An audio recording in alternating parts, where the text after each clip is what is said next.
Welcome to today's Totally Connected RootsMagic webinar. My name is Michael Booth and I'm Vice President of RootsMagic and one of its developers. And also with us this evening is the Roots Magician himself, Bruce Busby. And Bruce, of course, is the President of RootsMagic and its author. And now RootsMagic 6 is the newest version of our award-winning genealogy and family tree software, which makes family history easy. And tonight, we'll look at one of our exciting new features, WebTags. We'll learn how you can use the power of WebTags to link people, sources, and places in your database to external websites of your choice. And with that introduction, I'll turn the time over to Bruce. So let's go ahead and get started. What we're going to do is we're going to talk about a new feature in RootsMagic 6 called WebTags. And basically, WebTags are a very simple concept. It's just a way that you can link records in your database to web pages. And so you can link people, sources, citations, places, and research log items. In other words, when you create a research log and you put in a research log item, you can link it as well to a web page. And these web pages can be pretty much anything you want them to be. It's just a way of being able to link to a website that maybe has more information on that particular record without having to put it into your notes. And it makes it easy for you to be able to go to those web pages. Now, as we go along in terms of program development, we will be adding additional functionality to WebTags, and we will also be allowing you to attach WebTags to additional record types. But for right now, as I mentioned, it's people, sources, citations, places, and research log items. So let me give you an example of this. If I go to a person right here, I'm going to go to Dr. James Smith here, and I'm going to double-click, open up his edit screen, and you'll notice that right up here there's a new button that we've added in version 6 called WebTags. And there'll be a little number following that, and that basically tells you if there are any WebTags. So in this case, I can see that Dr. James Smith currently has one WebTag. And all I have to do is I just click on that, and RootsMagic is going to display all the WebTags that I have attached to Dr. James Smith. In this case, I only have the one, find a grade entry. Now, again, I have to make sure I remember to mention this database is all fake data, so some of these records that I've linked to are to not the person. This is not going to go to Dr. James Smith. It's going to probably go to somebody whose name is James Smith, but it's not going to be the same person. We're just kind of using this as an example. So what I have done here to create this is I can go to Add. I can click on the Add, and RootsMagic brings up the screen to allow me to enter a web tag. And I can, again, I don't have to edit link directly to him. I can actually do sources, citations, things like that right from here. But I can, in this case, it's defaulting to him because that's his edit screen that I'm in. I can enter a descriptive name for that web page. It could be the title of the web page or whatever, and then the URL. So I could actually just say family search, and I could just enter the URL as www.familysearch.org. Now, this would kind of defeat the purpose. There is no reason to be linking to just a general page like this, but it is possible. If there's a website out there that's specific to your particular family, that's hosted by some person, you could enter that URL there. There's also an area where you can enter a note. So you could say, this isn't a very useful web tag because there is a ton of info on this site. Okay, so you can do that. I'm just going to go ahead and do that though. And so now you can see it's added a new web tag. Now when I hover over the name of the web tag, you'll see it's actually showing me the note. It's popping up a little tip with the actual note. So I don't actually have to go in and edit these to actually see the note. Now I can easily go in, and once I've added one of these, I can highlight it and edit it, and then I can just make whatever changes I want to it. I can add more to the note. I can be more specific with the name. I can also delete it. So if I decide, oh, I don't want this one after all because it's not very useful, I can just highlight that, click delete, and I can remove that web tag. So now I don't have to worry about that web tag. Finally, I can just click on go. So I can highlight any of these web tags, click go, and that's going to open up my browser with whatever link it was, whatever page it was that I linked to. So in this case, it takes me to James Smith, a find a grave entry. Okay, so I'm going to go ahead, come back to here, and I'm going to go ahead and close this. So what I've just shown you is kind of an overview of how web tags work with a person, editing an individual person. Now again, as I mentioned, you can add web tags for other things as well. So for example, if I go into my lists and I go down into the place list, if I want to edit one of these places, I'm going to go ahead and pick Blackfoot, Idaho. Okay, and I'm going to edit that. Now, when I edit a place, in addition to all the other things that I can enter for a place, such as the name of the place, the latitude and longitude, the standardized place name, an abbreviated name, I can also enter notes and pictures of this place, but I can now also enter web tags. And so again, I picked Blackfoot, Idaho because I've added a web tag to it. So if I click on that, in this case, I've added a Wikipedia article. I've added a link to the Wikipedia article on Blackfoot, Idaho. So if I go in and edit this one, you can see I'm linking from a place, and it happens to be this specific place. And the name I gave it is Wikipedia article. I could have that Wikipedia article on Blackfoot, Idaho, so I can be more specific. And then I put in the URL for that Wikipedia article, and then I can put a note. This article includes vital statistics, a history, a geography, demographics, education and popular culture references. Again, if I click on go, it's going to jump me right to that particular web page. So, like I say, what this is basically doing is giving me an easy way to link my records in my file to a particular web page. Now, of course, I could put these URLs into the notes for the person or for the place or for whatever. The problem with entering it into the notes, though, is that it's just text. That URL is just text. It doesn't give me the ability to do things like go to that. Okay, so I'm going to hop out of here, and let's look at one other place, and that is going to be under lists again. We're going to go down here to the Research Manager. Now, the Research Manager is a feature we added in RootsMagic 5, which lets you create research logs. And you can create as many research logs as you'd like. You can create research logs for people, for families. I'm going to go ahead and edit this research log. You can see I can create research logs for families, events. If I want to track all the research I've been doing on a particular location, I can do it for a place. Events, that's in case I've got a brick wall event. Let's say I'm doing work for John Smith, but John Smith's birth is kind of the one event I just can't seem to hammer out. Well, I could create a research log for his birth event, and then as I look and do research there, I can add research items. So I can go ahead, and I'm going to go ahead and edit one of these research items. In other words, I could say, well, I looked at, on this particular date, I was trying to find his birth date, and I checked the 1940 U.S. Census, and I checked FamilySearch.org, and what were the results? I found him in Bloomfield Township, Polk, Iowa, United States. Now, I could get more specific here, where I say, what source did you check?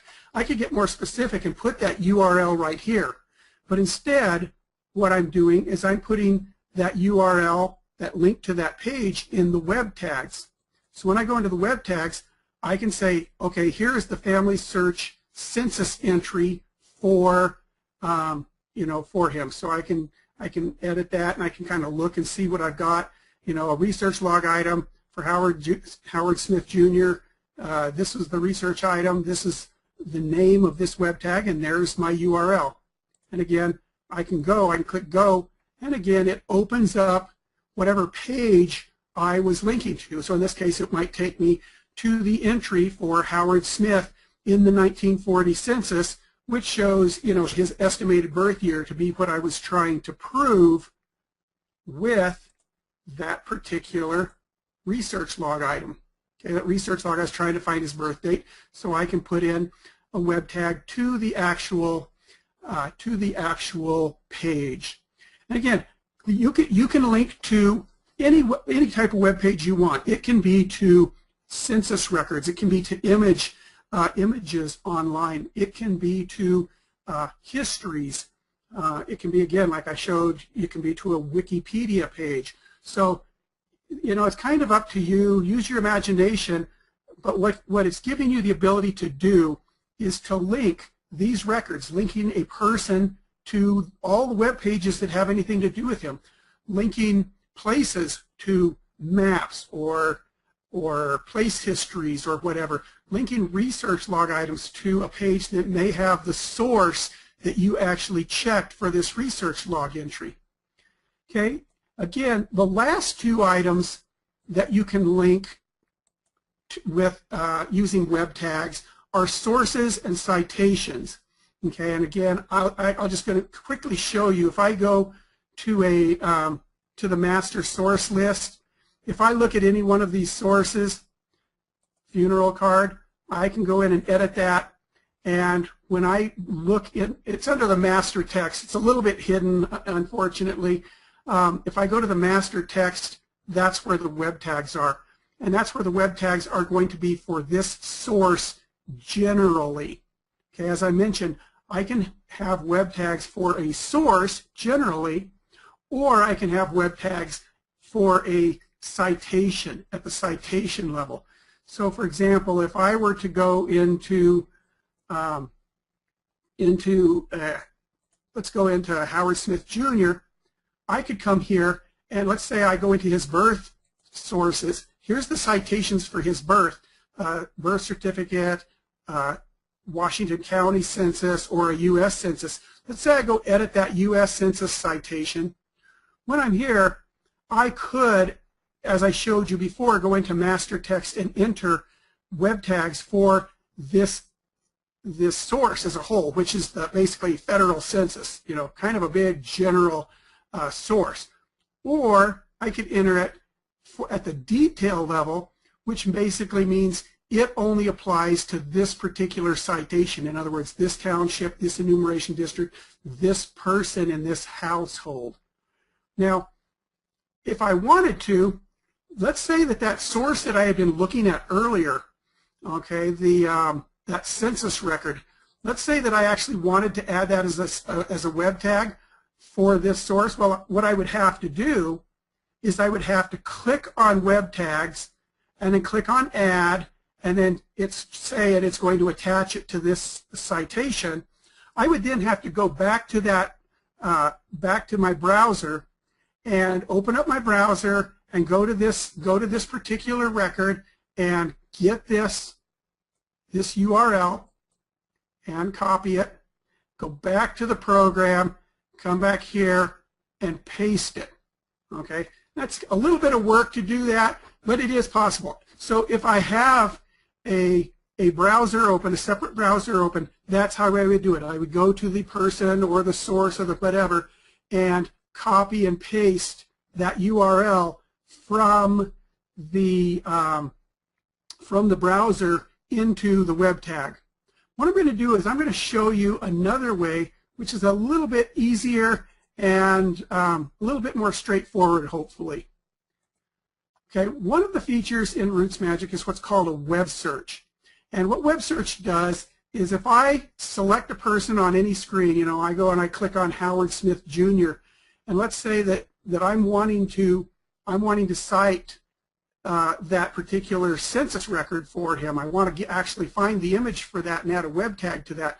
Well, what I can do is make sure he's highlighted, come over here to WebSearch, and once I'm on WebSearch, I can start searching different websites. I can search Ancestry or Bing or Family Search or Genealogy Bank. There's a number of these. I can even add my own.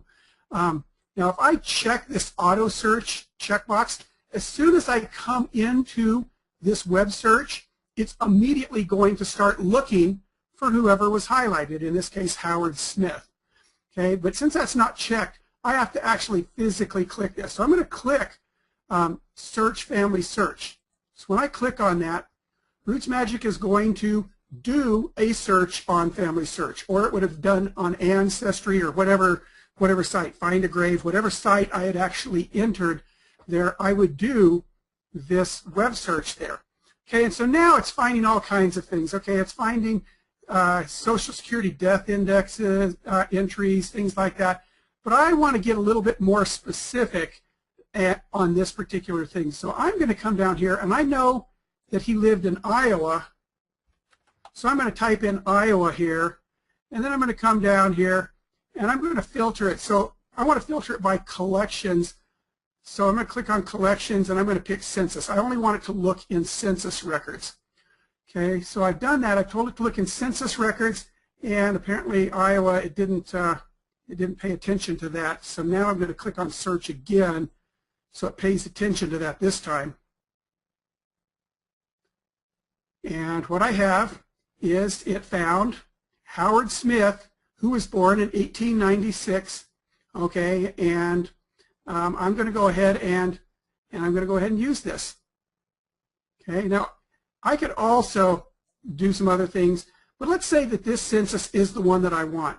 Okay, and like I say, this is fake data, so you know, don't do like I do. Don't just take whatever happens to show up and assume that that's the right thing.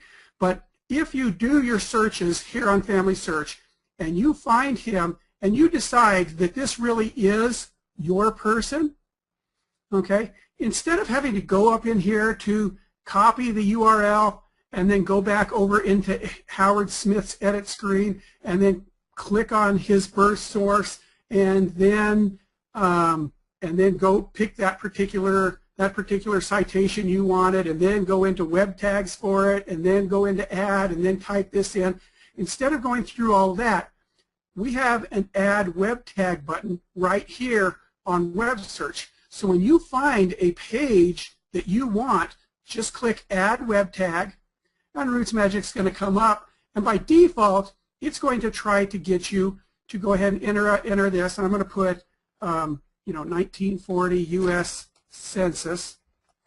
Okay, and I can put notes, so I could basically go in and I could copy and paste all of this information about this particular entry, and I could paste it right into here if I wanted.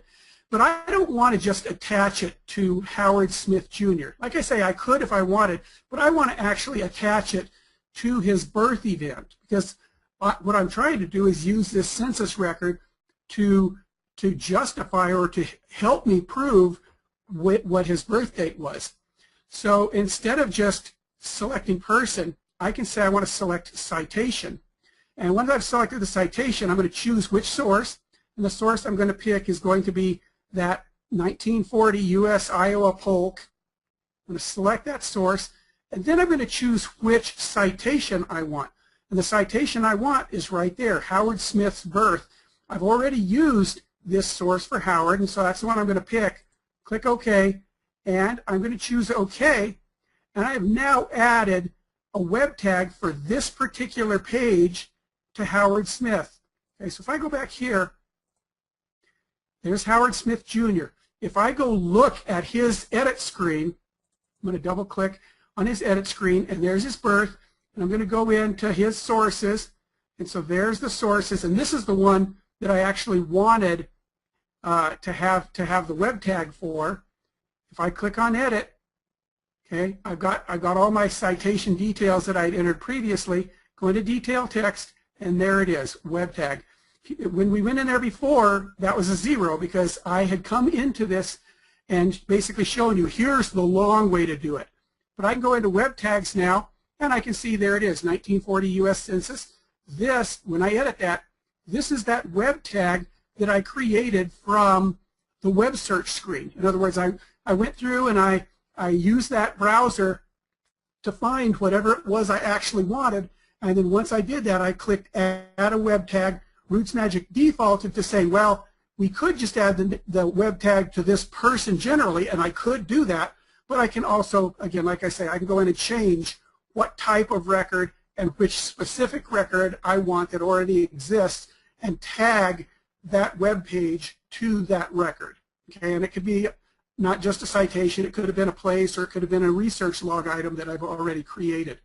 And again, like I showed before, once I've got it highlighted, I can click Go, and there's that web page. There's the web page that I had actually gotten to right here before, just by using that web search feature.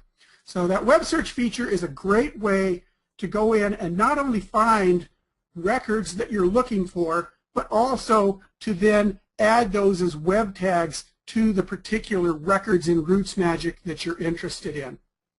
Now I see a couple of questions, like one of them is, what is the difference between citing a website in your source versus a web tag? That's a good question. In fact, let's go ahead and look at the one we just had. Okay, when I go into this, I'm going to go back into these citations, and I am going to select the one we just did. If I edit this, I'm going to edit this, and I'm going to show you kind of what the difference is. When I cite that source, I basically am going in and filling in the blanks. You know, the year and type, 1940 U.S. Census, jurisdictions, Polk, Iowa. You know, this might be the population schedule. And as I type these in, you'll notice it writes my properly formatted footnote, short footnote, and bibliography. In other words, as I fill in the blanks, it creates my citations for me. Now, one of the items in a citation, at least especially a citation for a census record, is the URL. And you can see that right here. There's the URL. And this is that URL that I added to the web tags. So I've got that in here. I've also got it when I go to the detail text and go to the web tags. I've also got it right in here. So if I edit that, there it is right there. Okay, the difference is that being right here, I can just highlight that URL and click Go, and I can see the actual record. I can see the extracted record, or I can say View the image, and I can go in and actually just look at the actual image, so I can see the image. So I can go, zoom in and out, and and actually see the information that I want. I can go find the person that I want right there, and I can do that. Okay, I can do that from the web tags. When I go to the citation, when I enter that URL, all that's doing for me is putting that URL in my footnote. It's basically showing me that in my footnote, and this is basically what's going to print when I print a narrative report, or I print a family group sheet, or I print anything that has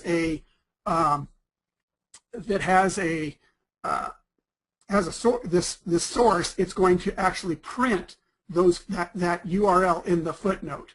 Okay, so in a citation, it's basically just something that's going to print and show up in the report. If I want it to be able to be clickable, where I can jump to it and actually go out there and look at it, that's where I'm going to use web tags. Now, I've seen about 3 or 4 messages up in the question area. They're actually more comments than there are questions, and they all pertain to the exact same thing, and that is, what is the likelihood that this URL is going to stay the same? And the answer is, it depends on the website. Okay, some websites, there's probably a good chance it will stay the same. Family Search tries to, or at least is going to be trying to use what's called persistent URLs, which means once a record is at a particular URL, that URL will get to that record, from now until whenever. Okay, so what that means is when you go into the web tags and you create a web tag, one of the things you might want to do is right here in the note is put the date that you actually last accessed this URL to make sure it was still there.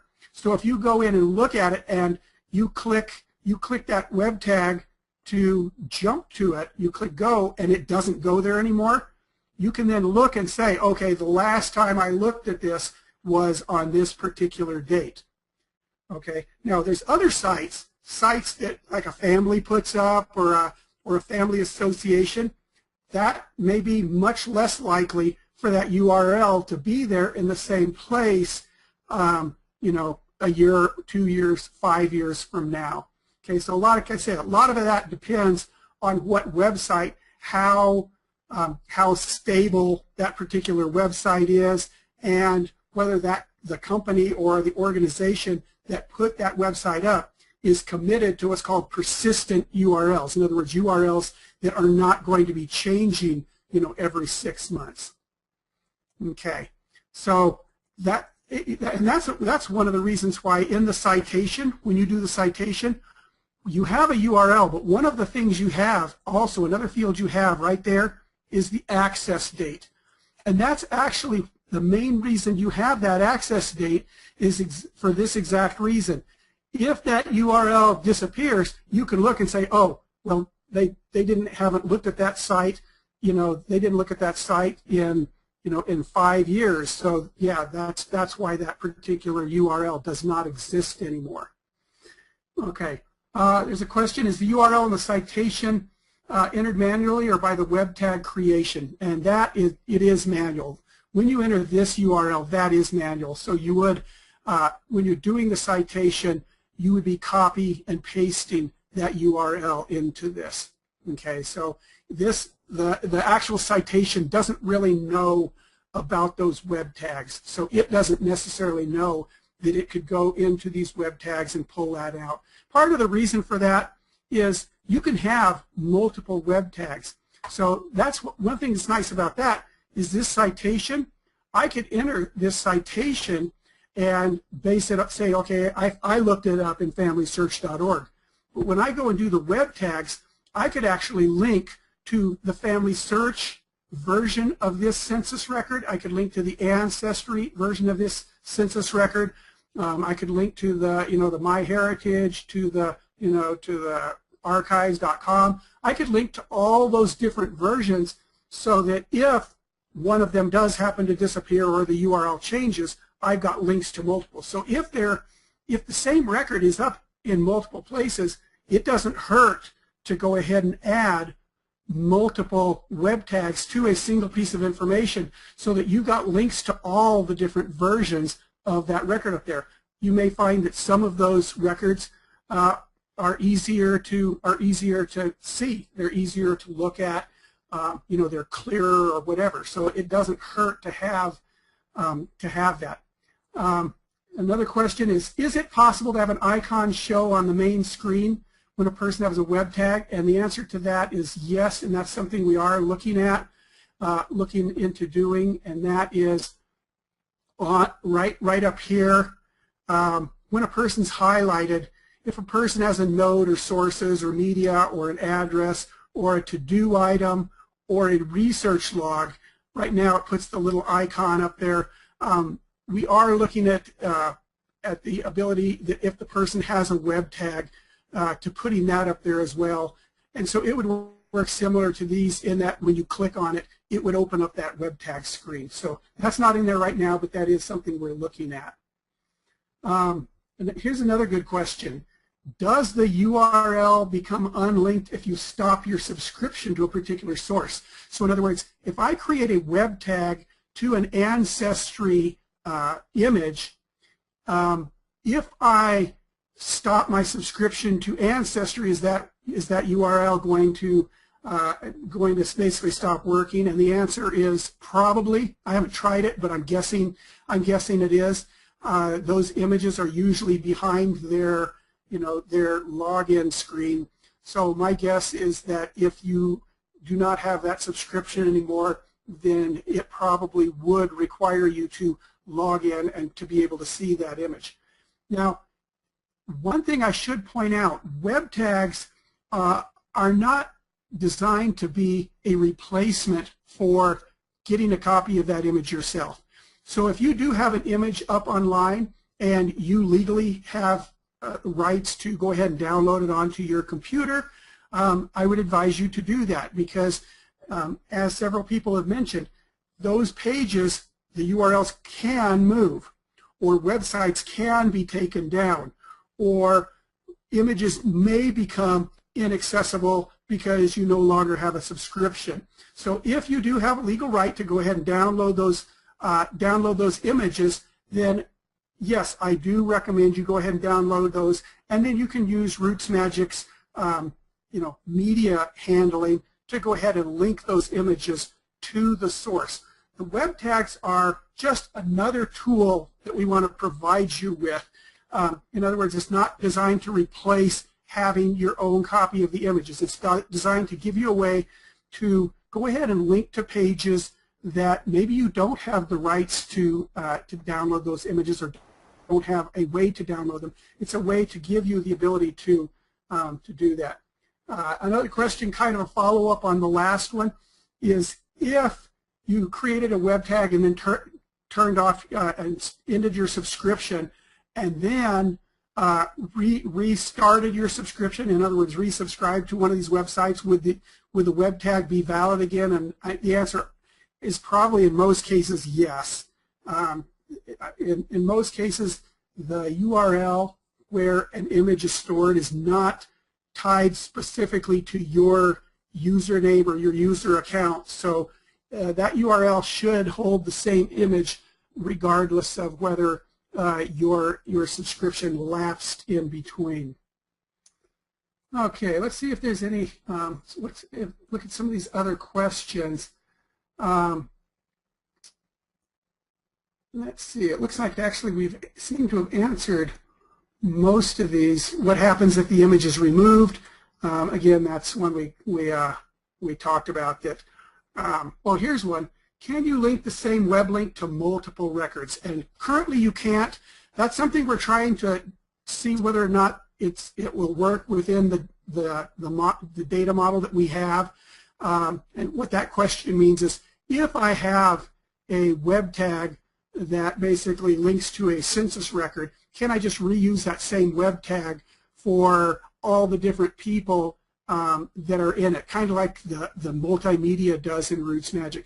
The answer is right now you can't. Right now you do have to create a separate web tag for each record you are linking to. But that, like I say, that is something we are looking at to see whether that's something that we'll be able to add in the future.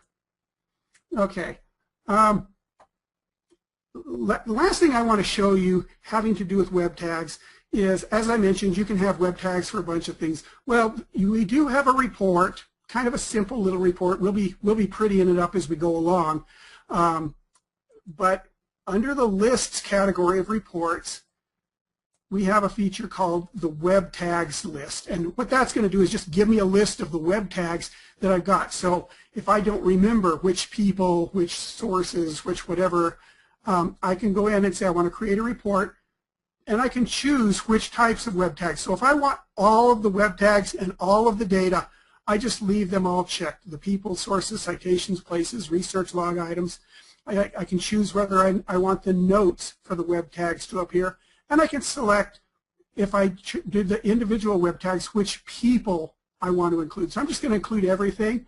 I'm going to generate the report, and what RootsMagic is going to do is give me a list here of the various web tags I have, and then to the right it's going to give me the description, the full URL where that web tag is pointing to, and then if I wanted the note, it will list the note as well. So in this case, I've kind of got one of everything. So I have a place with a web tag that's pointing to a Wikipedia article. I've got a citation, which is pointing to a 1940 U.S. Census on family search. I have a research log item for Howard Smith Jr.'s 1940 U.S. Census. That's a research log item. Again, that's a family search, and there's a URL for that. And then I've got a general one for James, just for James Smith, a WebTag to find a grave entry, and it's got the long, the long ridiculous URL along with a note about that. So if I only was interested in the ones for places, I could just go in and uncheck all of those, generate the report, and I'm just going to get web tags that are linked to places. So it kind of gives me the ability to go in and kind of filter these down a little bit.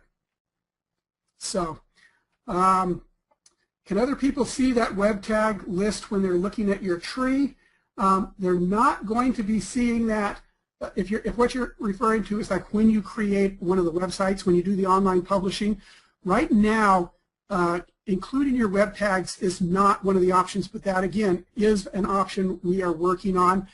It'll be an option that you'll just check if you want web tags to be included when you publish your online site. What that does is that becomes really neat, because people that come to your my.rootsmagic.com web page, when they're looking at a person or a source or a place or whatever, there will be the option to have links that they can click on from your web page to actually go to that Wikipedia article, that census record, that whatever, the full resolution census record up on Family Search or Ancestry. So that is something that will be coming, but that isn't in there right now.